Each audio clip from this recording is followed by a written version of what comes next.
Naud misalnya, banyak tahqiqan beliau, maka dikatakan oleh Syekh dia itu rajul yang mubantol, menggunakan celana dan dipotong jenggotnya dan juga merokok, maka itu bukan ahlu hadis. Hanya sekedar ilmu hadis bekerja padanya sebagai pentahqiq, memeriksa hadis sahih ataupun dhaif, namun kehidupannya jauh dari sunnah. Ada sebagian seperti itu, namun itu yang tidak kita inginkan.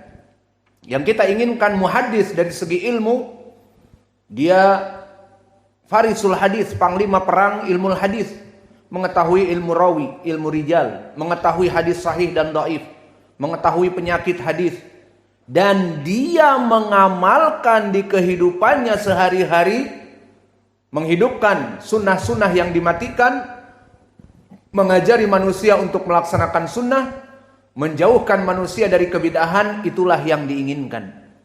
Dan itu dari Syu'bah Ibnul Hajjaj.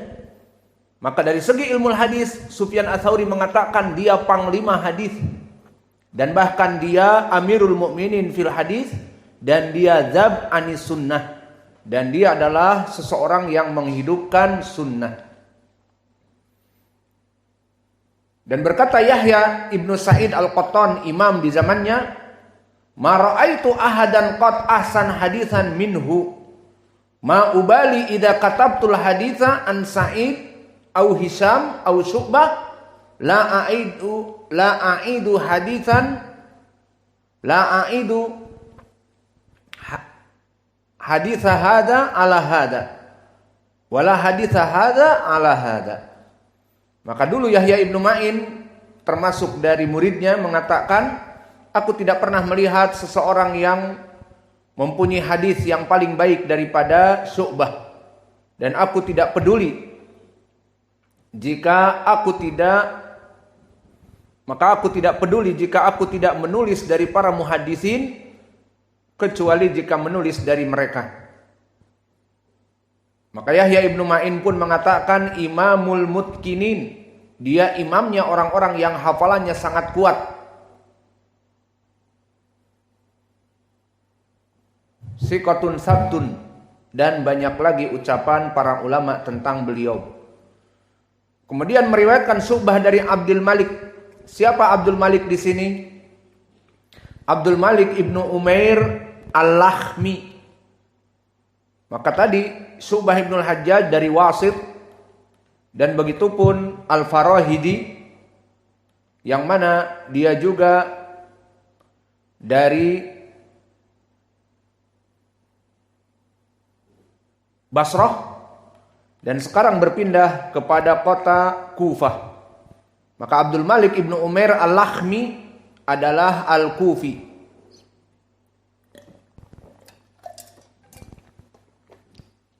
Yang mana dia adalah rawi yang thiqah, dan dia di akhir hayatnya pikun,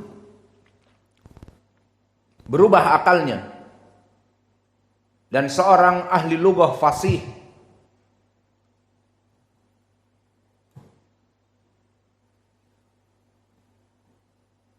Maka sebagian dari para ulama ada yang memuji beliau dan ada yang menurunkan beliau. Maka dari para ulama yang mensikohkan beliau seperti Sufyan Ats-Tsauri,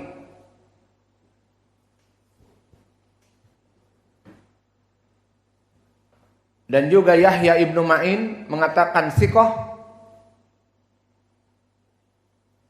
dan juga Ya'qub Ibnu Sufyan Al-Fasawi,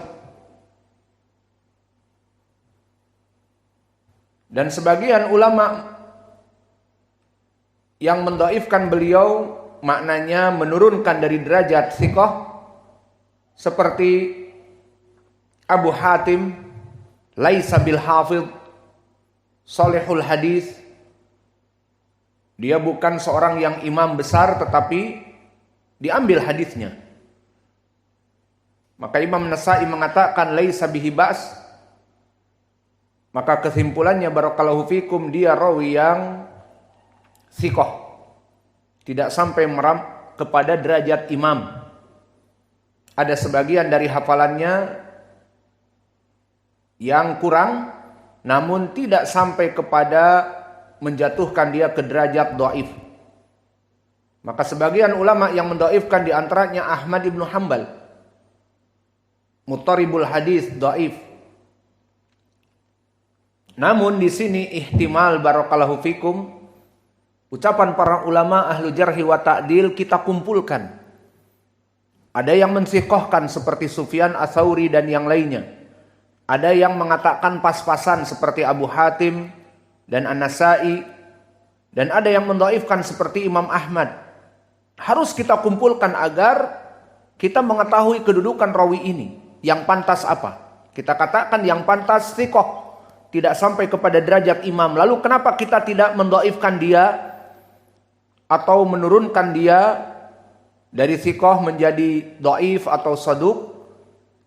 Kita katakan siapa yang mencela dhaif? Imam Ahmad. Maka kita lihat kenapa Imam Ahmad mencela dia dhaif. Ternyata dia disebutkan di dalam tarikh berubah hafalannya, taghayyara hifdhuhu. Maka bisa jadi Imam Ahmad yang jauh di bawah dia meriwayatkan setelah dia pikun. Maka dia mengatakan dhaif, jangan diambil hadisnya, muttarib jiddan, sangat guncang. Namun para ulama yang lain mensikohkannya seperti Ats-Tsauri. Dan ulama yang lain mensadukkan seperti Abu Hatim dan An-Nasa'i.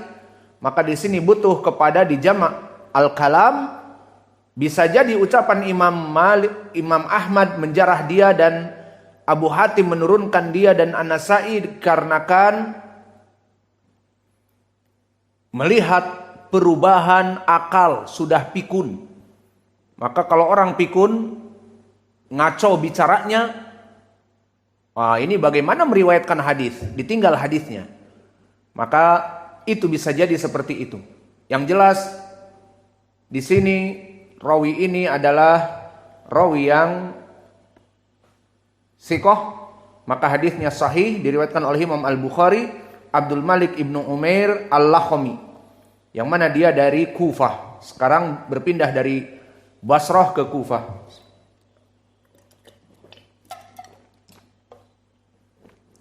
Kemudian meriwayatkan dari Rib'i. Rib'i di sini adalah Rib'i ibni Hirash Abu Maryam Al-Kufi.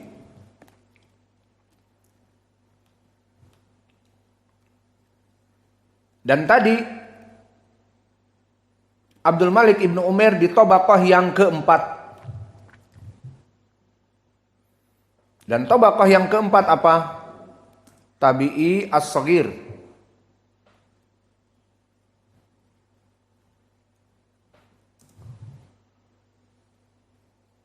Dia meriwayatkan dari Rib'i ibnu Hirash, dan Rib'i ibnu Hirash mukhadram. Wa mukhadram minas tsaniyah, yang mana dia bertemu dengan Nabi namun tidak meriwayatkan dari Nabi. Bisa jadi bertemu dengan Nabi masih kecil, atau bertemu dengan Nabi sudah dewasa tapi masih kafir, tidak meriwayatkan dengan Nabi. Dia hidup kemudian dengan para sahabat, tidak bertemu dengan Nabi, atau bertemu dengan Nabi tetapi belum masuk kepada Islam, atau bertemu dengan Nabi tetapi belum bisa mengambil hadis dari Nabi. Maka inilah Rib'i ibni Hirash, dia seorang mukhadram di tabaqah yang kedua, di bawah dari seorang sahabi. Dan dia hidup di Kufah, di Syam.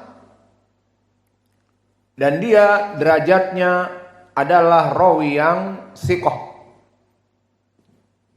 dan ahlil ibadah. Thiqatun abidun ahlil ibadah. Maka telah dipuji oleh para ulama seperti Waqi' Ibnul Jarrah, lam yakdzib fil Islam kadzbah. Dia adalah orang yang tidak pernah berdusta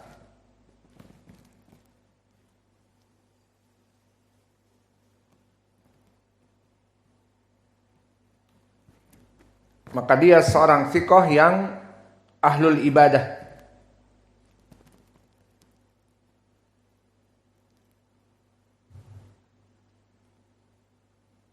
Berkata Muhammad ibn Sa'ad di dalam Tabaqat Al-Kubra, thiqatun walahu ahadits as-salihah. Dia thiqah dan mempunyai hadis-hadis yang baik.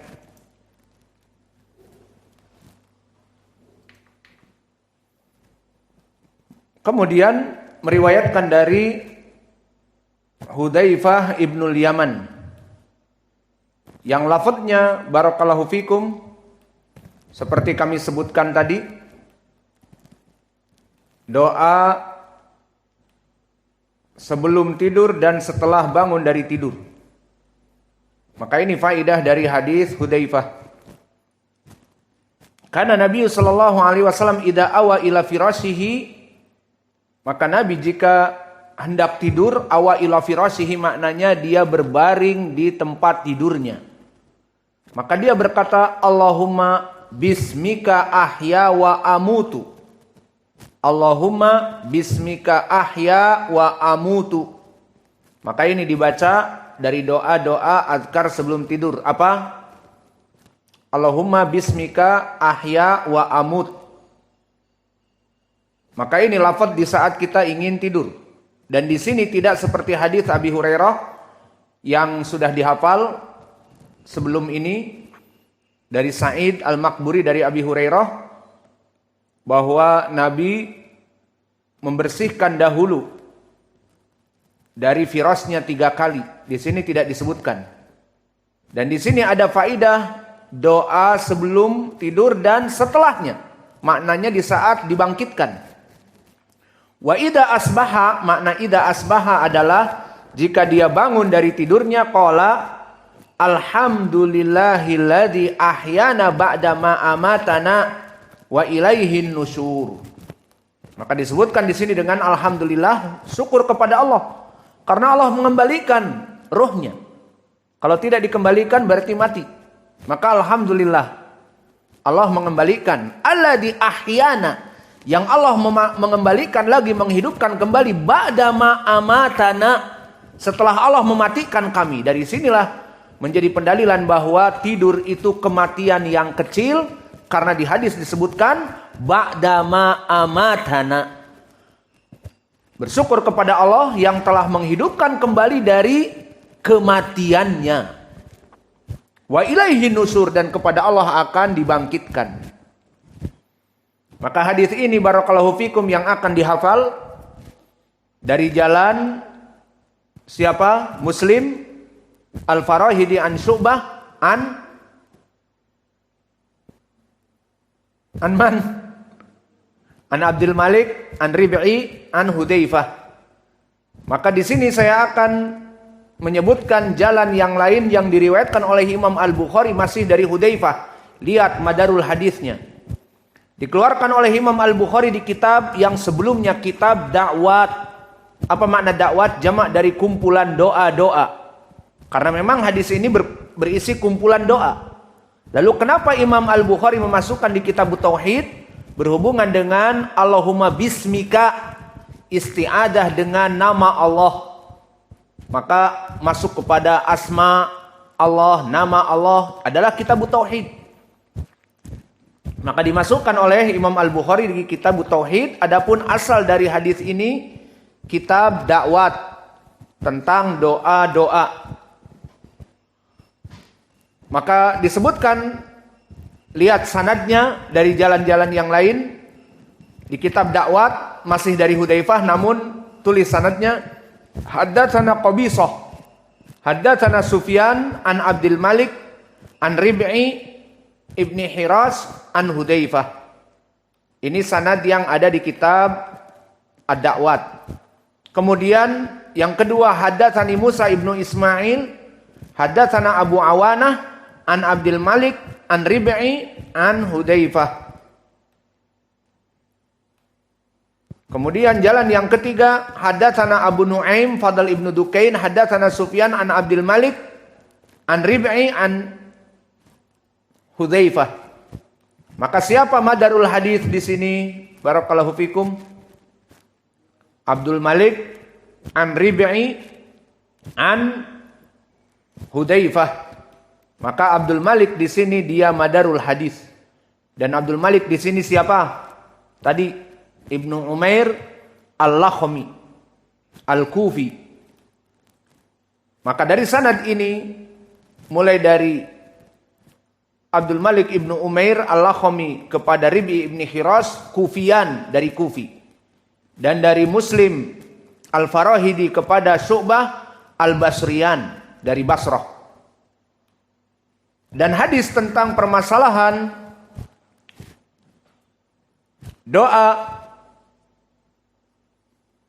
mau tidur dan doa di saat bangun itu juga datang dari hadis-hadis yang lain. Maka diriwayatkan oleh Imam Al-Bukhari, nanti setelah ini datang dari sahabat yang lain. Tadi dari Abi Hurairah. Kemudian di sini dari hadis Hudzaifah. Dan nanti akan datang di hadis Abi Dzar yang nanti lafadznya kita sebutkan di pelajaran yang akan datang dari Abi Dzar di hadis Al-Bukhari juga. Dan berkesendirian Imam Muslim dari Al-Bara Ibnu Azib. Diriwayatkan oleh Imam Muslim dari Al-Bara Ibnu Azib bahwa Nabi Muhammad SAW kana idza akhadha madja'ahu qala Allahumma bismika ahya wa bismika amut wa idza istaiqadha qala alhamdulillahilladzi ahyana ba'da ma amatana wa ilaihin nusur. Maka hadis doa tidur yang telah dihafal kemarin dari Abi Hurairah dan hadis sekarang dari Hudzaifah doa tidur dan doa bangun. Dan nanti di hadis Abi Dzar yang akan datang di pelajaran Al-Bukhari dari siapa? Abi Dzar. Dan juga diriwayatkan Muslim dari siapa?